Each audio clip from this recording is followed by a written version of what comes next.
Your favorite grocery e-commerce podcast is back. That's right, the Digital Grocer Podcast, hosted by Sylvain Perrier and Mark Fairhurst, is back for Season 6, with more industry experts, more insight into the latest grocery e-commerce trends, and more deep dives into exclusive research. You're not going to want to miss a single episode this season. Head to digitalgrocer.com for new episodes every month. That's digitalgrocer.com, spelled DIGITALGROCER. You can also listen to all episodes on Spotify, Apple, and iHeart, and watch the show on YouTube.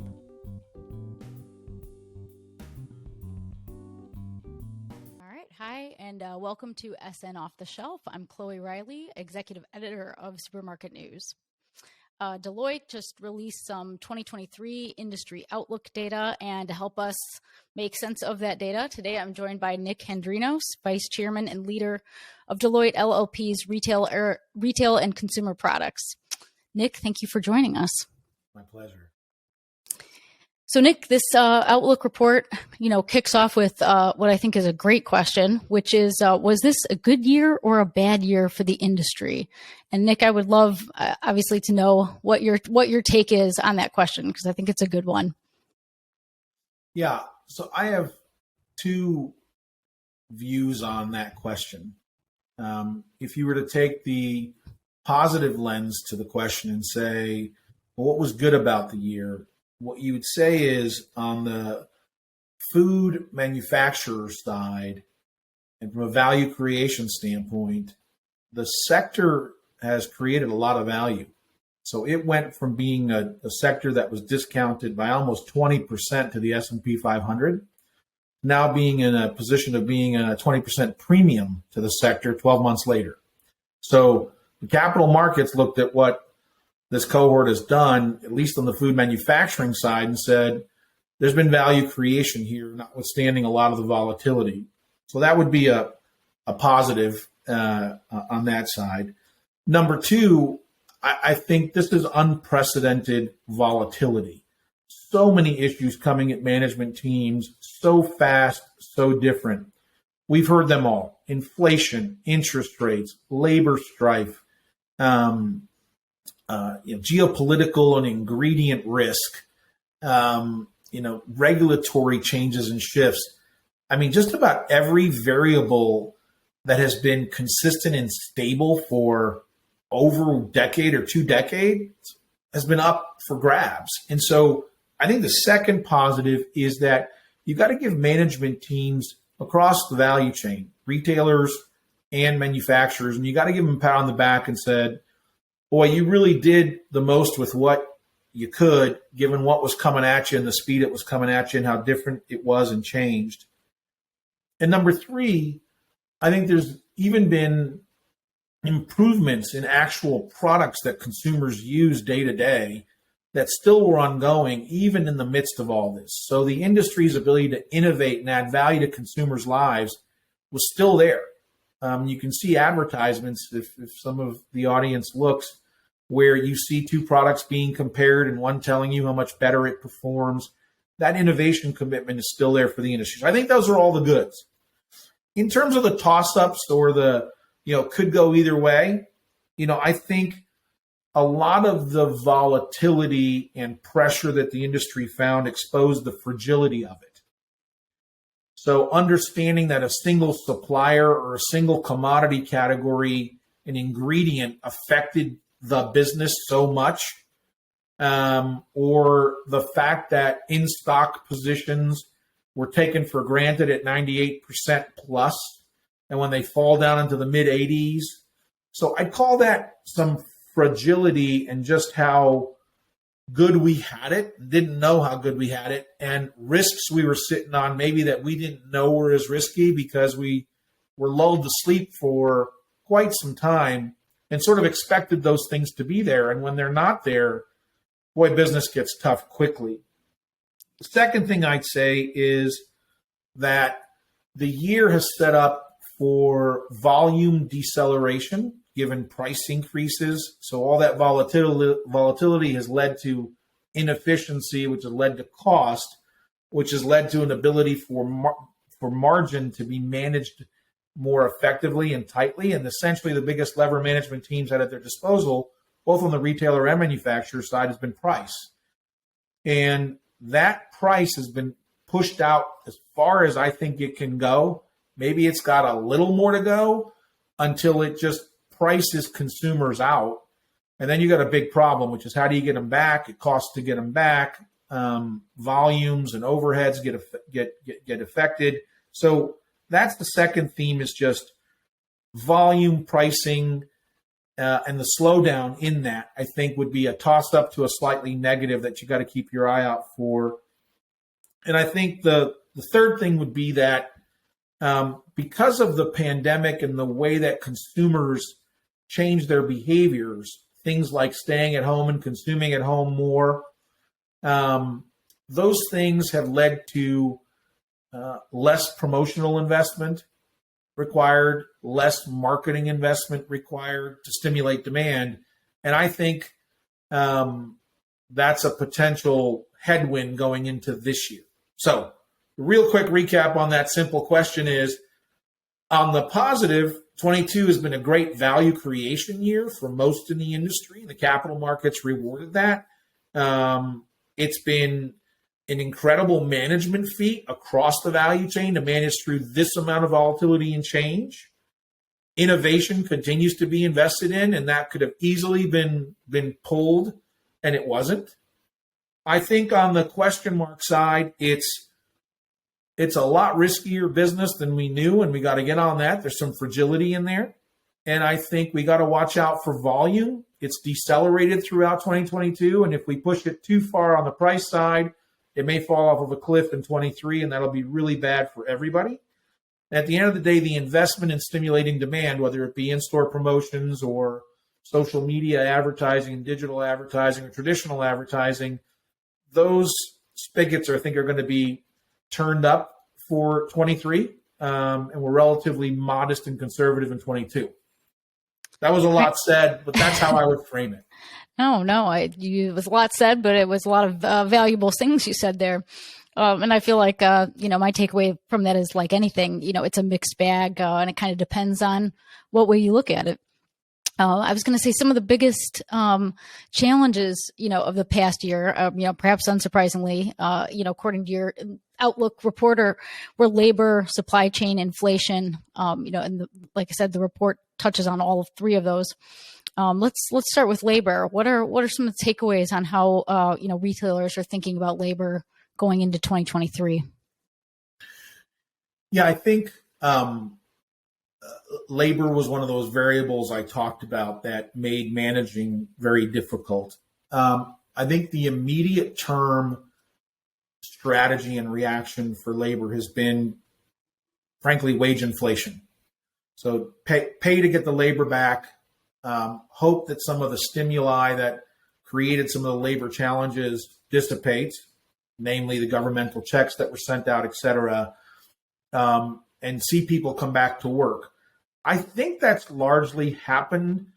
It's not to say that 23 won't have its interesting issues. I don't think they are as pronounced as they were in 22. They'll still be there, but I think if you talk to the average retailer, they would tell you they feel like they've got their labor house sort of getting there. So call it a quarter or two before I think it gets somewhere where they feel like they've got their arms around it. So we're just at that precipice of it being manageable. I don't think it's perfect, and I don't think it's what it has been historically, but that's where it's been. I think over the medium to long term, it does trigger a question of what do we use labor for, and do we want to be invested in it as much? And you see other complementary channels where things like automated ordering, robots, natural language processing. If you've been through a drive-through, sometimes you're not even talking to a human anymore. So these type of technological advancements have been invested in primarily to help offset the risk associated with labor. I think final thing I'd say on labor, which again, I think it's too near in right now, but over the medium to long run, the issues we faced are going to create talent problems, because how many stories have you heard of the Sally who is the stockkeeper who worked her way up and became the CFO of a retailer 15 or 20 years later? That feeder process, I think, has been disrupted. And so I don't think it's something to think about this year, but 5, 8, 10 years down the road, I do think we'd look back on this period and say that was the period of time where maybe even some of our leadership talent was affected. So short term, immediate term, it's focusing on the employee. It's investing in them through compensation and wage increases. In the medium to long run, it's looking at alternative technologies that affect labor and what labor does. And I think with a corollary or a little asterisk that says, look out, there's a talent and leadership issue underlying this that I think you got to keep your eye on. Nick, do you think too, with regard to automation, I'm even just thinking, minimum wage just went up in 23 states across the country on Jan 1. And we just put a poll out on LinkedIn, for instance, and it really felt split 50-50 in terms of, who's going to start turning towards automation or, cost cutting in terms of managing, costs associated with minimum wage going up. Do you have any thoughts on that, or was there anything in the report that suggests, that might be the case?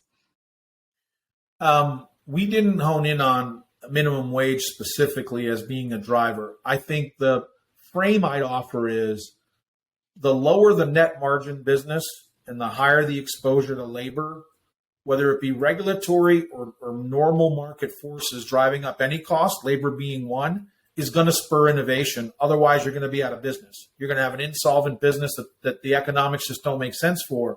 So you either innovate away the issue, or you dilute yourself to a point where either you have to accept new margins, which will be value destructive, or frankly, face the fact that you're not really a business that makes sense anymore.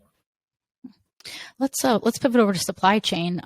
According to your report, some 62% of respondents, expect that supply chain issues are still going to be a big challenge in 2023. Can you kind of break that down for us? Sure. I think there is an underlying labor challenge with that. So you can go all the way back to whether it's a factory worker, a distribution center worker, or in-store labor. That will continue to be challenging and affect essentially the flow of goods and the efficiency of the flow of goods. There are all sorts of logistical variables that have really wreaked havoc that I think are normalizing quickly back to historical levels. I think the best example of that is overseas freight rates have really fallen off of a cliff. So you'll see that snap back. Those costs were really difficult to handle supply chain wise. Ingredient costs, again, the volatility of supply of those plus the cost of those affected the supply chain.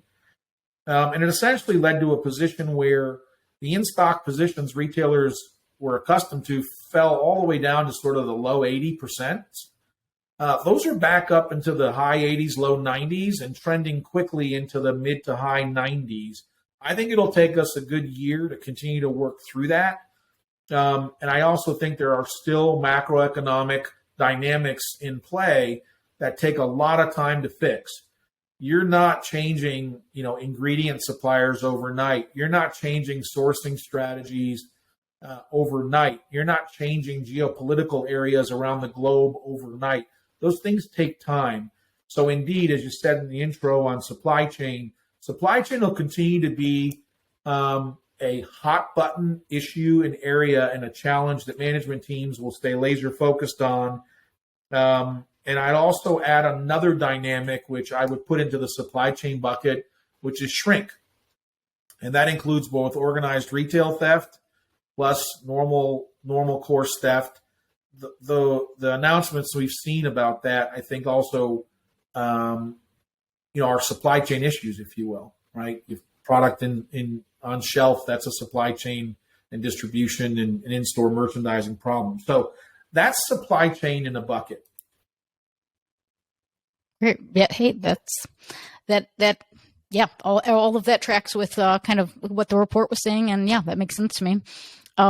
I was going to say on inflation, we touched on this a little bit, but I know your report indicates that 2022 set the record for higher CPG prices. Where does it leave us for 2023? I mean, I know we were just talking about that you're basically saying we're almost hitting the threshold for continuing to pay higher prices. Tell us a little bit more about what that looks like. Yeah, I mentioned in my intro comments that the toss up or the could go either way was this volume deceleration tied to pricing so that you can manage your margins. To be very specific and direct about your question, I think pricing still has a way to go in 23. I would separate it into the first half and back half of the year. I think in the first half of the year, you'll see continued price increases. I know that is happening as we speak. So there will continue to be price increases. I think the magnitude of them are decelerating. They're slowing down. The magnitude isn't as high. And I think most in the industry would agree that we're approaching a frontier where you're playing with elasticity dynamite. You light this fuse the wrong way, and you could either force trade down to value-oriented brands and or private label for the branded manufacturers. They don't want that. Retailers might welcome that. And at the same time, you start to hit consumers potentially even exiting the category, which is very expensive to remediate. So I think as you approach the back half, pricing will not continue at the pace that it has. I think it'll all be behind us, and you'll go into 24, I think, a little bit more stable on that front. I think we're in the final throes and chapters of pricing, frankly, and I think we are bumping up against elasticity concerns and volume deceleration concerns and trade down concerns that are very, very real. The other final thing I'd say is I think in terms of net pricing, I think you're going to see in-store promotions accelerate. So while you may pass along a price increase, you may give back some of it because you're having to promote either at more frequency or a deeper depth of discount. So the net of it may not be as bad as we saw in 22. Sure. So it sounds like we're getting close maybe to that pricing threshold. We're not quite there yet, but you think we're almost there. And then you think some of that might shift over to promotions. Is that right? I think you'll see promotion increase. I think a stat that we looked at was, I think we're somewhere around 15 to 20% lower in terms of frequency and depth of promotions on average than we were used to. And that's because, during the pandemic, people would grab what they could. You remember the famous toilet paper shortage, right? There's things like that drove consumer behavior. You didn't need to promote around that. You didn't need to advertise or create demand driver investment to do that. I think that's coming back, and I think you're going to have to start calibrating that a lot better than you had to before. All right, great to know. I want to switch over to. I thought this was interesting. You guys had some takeaways around profitable growth leaders. What are some of the things profitable growth leaders are doing, sort of at the highest level? Yeah, I think the first thing I'd say is when you think about a management team and their remit, what they're really doing is allocating capital, whether it be how they spend expense or how they do CapEx or what they're doing. So leaders start with that mindset, which is, if we're going to allocate capital, how are we doing that? And how do we make sure we get the highest return on that? I know that sounds unbelievably obvious and basic, but you'd be surprised how many jump over that step and just get into the operations of the day-to-day. I think you got to step back and say the true leaders in the industry do think about the stewardship of capital and where their investments yield a return. And let me just do a little bit of an off-ramp on that. There are a number of great things going on to digitize the business. What we're looking at and trying to help clients with, and we're waiting to see how we can get better at this, but some of the things that are offered don't make any money. Buying online, picking up in store, you're talking about store labor having to touch inventory twice. That's a disastrous thing for a retailer. So we've got to continue to innovate. It's a great service that drives consumer foot traffic. I don't begrudge it in that regard. But again, if you start with capital allocation and generating a return, you've either going to have a portfolio of things that lose you return on capital, like those things, but you better be confident in how you're making that up in other ways. Okay, so the first thing I'd say profitable growers do is they start with a capital allocation and return mindset.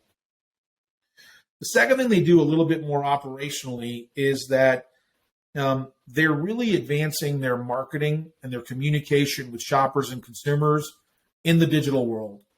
So whether that's through social media, mobile, even discussions about metaverse, et cetera, that's the new way to market. And there's certainly part of the traditional mix that'll never go away. But the diversity of consumers we're dealing with and shoppers today, they consume media and messages in a very different way, including experientially. Pop-up stores, experiences where products are placed.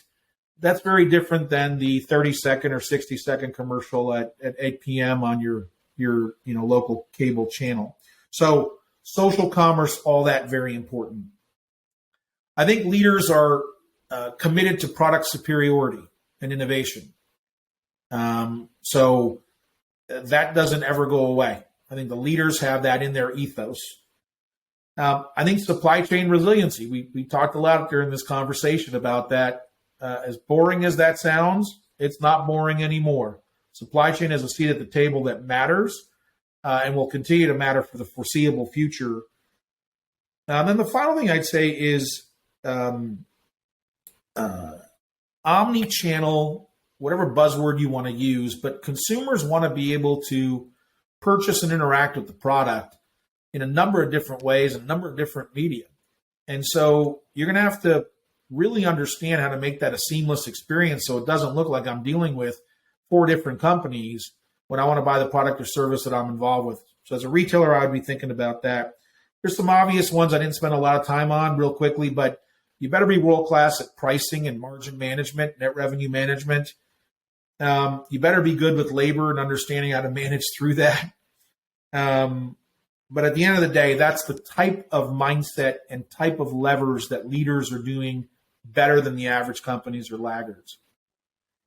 Right. And it sounds like all of that sort of speaks to this idea of the changing consumer, which you guys have also in your report, that it's trying to meet that changing consumer where they are now. Is that right? Yeah, that's well said, Chloe. I think that's exactly right. First thing is the mix of the consumer base and the diversity of that is changing so rapidly that just who the human beings are we're trying to talk to and convince to come into our franchise is different across all sorts of attributes that are well chronicled. So just the diversity of the shopper and consumer, you got to acknowledge as you think about how you're going to make sense and be relevant to them. The second thing is that the consumer obviously isn't the same around the globe. And so if you've got exposure globally, what works in Europe and South America doesn't work in the US or Asia. And there are very different economic positions those consumers are in. People are really struggling in Europe, probably way more so than in Asia.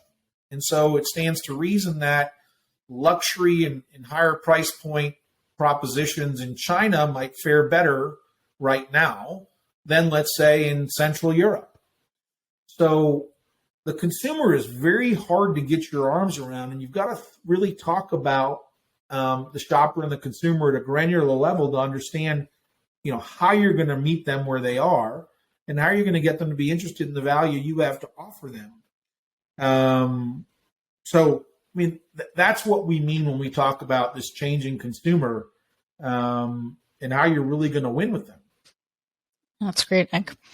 I feel like the takeaways I have from this conversation are supply chain is real. It's not going away, and you've got to be smart about it. This idea of the changing consumer and omni-channel and really being mindful of that going into your strategy in 2023 stands out to me. And I feel like, just what you said earlier, it may be obvious, but really thinking with that, really putting on that really strong hat of ROI and being willing maybe to eliminate things that, don't fit with that plan, even if it might seem counterintuitive. Completely agree, Chloe. I think that's a great synopsis. Great. Well, Nick, anything else you'd like to add today? Well, Chloe, I think we're coming off of an incredibly volatile and different period of time for this industry. This industry is known for its stability and its reliability and its sort of, ability to just crank day to day, week to week, month to month, year to year. That's been thrown on its head over the last 2.5, 3 years. And what I'd say is we're starting to revert back to that, but we still have some time to go. And the variables are still volatile enough that I'm not able to tell you that I think once we get through 23, 24 will be stable. But I would tell you sitting here right now, that's the trajectory I think we're on. Absent some massive shift in any of these variables, interest rates, wars, regulatory, political environment, labor, etc., I do think we're in the latter chapters of the volatility. And 24 is probably a good bet for more stability. That's where we are, Chloe. I feel like, Nick, could you just please keep saying the word stability? Maybe put that on a tape on a little loop and play it over and over for me. We need it for sure. I'm sure I speak for the entire audience when we say, yes, please, to more stability. Totally agree. Yeah. Well, Nick, thanks so much for helping us break down this report and giving us your insights. And thanks again for joining us today. It was a pleasure to be with you, Chloe. Thank you. Your favorite grocery e-commerce podcast is back. That's right, the Digital Grocer Podcast, hosted by Sylvain Perrier and Mark Fairhurst, is back for season 6 with more industry experts, more insight into the latest grocery e-commerce trends, and more deep dives into exclusive research. You're not going to want to miss a single episode this season. Head to digitalgrocer.com for new episodes every month. That's digitalgrocer.com, spelled DIGITALGROCER. You can also listen to all episodes on Spotify, Apple, and iHeart, and watch the show on YouTube.